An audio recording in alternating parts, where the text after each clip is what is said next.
Sometimes a question is so pointed, so sharp, it synthesizes the entire argument. No, I'm not talking about my questions, but it did happen yesterday at the White House briefing. Phil Wegmann of RealClearPolitics asked about Alabama Senator Tommy Tuberville's continue to block 265 military promotions over objections to the Pentagon's abortion leave policy. There's arguments for this on both sides, and here's Phil asking the question. The administration has been critical of Senator Tuberville with his holds on military promotions because of social policy and saying that he is harming military readiness. On the flip side of that impasse, and this is something that Republican lawmakers have raised, why is the new DoD policy on abortion critical to military readiness? And when you sign up and you make that contract, you have every right to expect that the organization, in this case the military, is going to take care of you, and they're going to take care of your families, and they're going to make sure that you can serve with dignity and respect, no matter who you are, or who you love, or how you worship or don't. And our policies, whether they're diversity, inclusion, and equity, or whether they're about transgender individuals who qualify physically and mentally to serve. All right, with us now, RealClearPolitics White House correspondent Phil Wegmann. 24 hours later, have you yet gotten an answer how abortion care and transgender health care affects military readiness?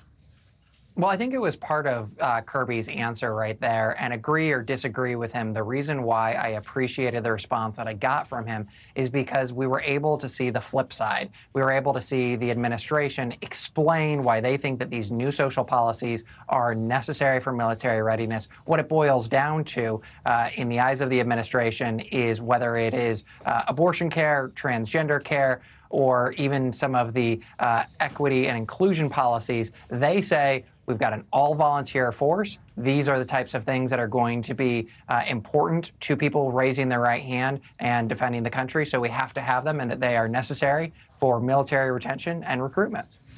And I think this debate over what Senator Tuberville is doing is fascinating, right? Because at the same time, you've got a Republican holding up nominations in the military.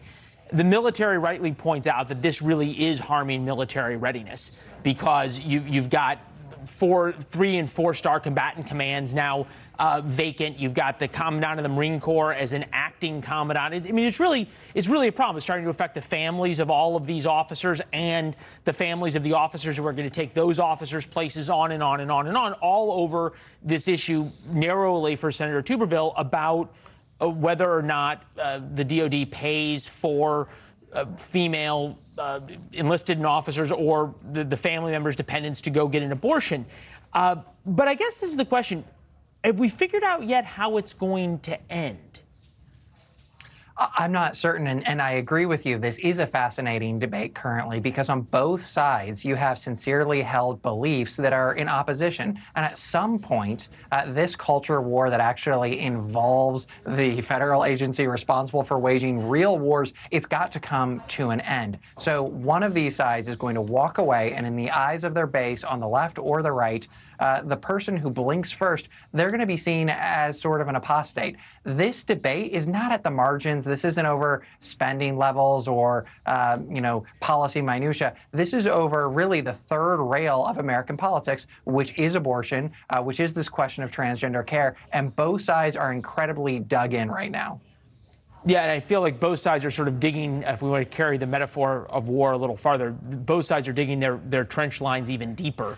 Rather than trying to give either side an off-ramp. Phil, way to boil it down and to get an answer. I think you rightly point out, agree or disagree, you forced him to make the argument, which is an important one. Thank you very much. We'll talk to you soon. Thank you, sir. Yeah. Thanks for watching. Go to newsnationnow.com to find NewsNation on your television provider.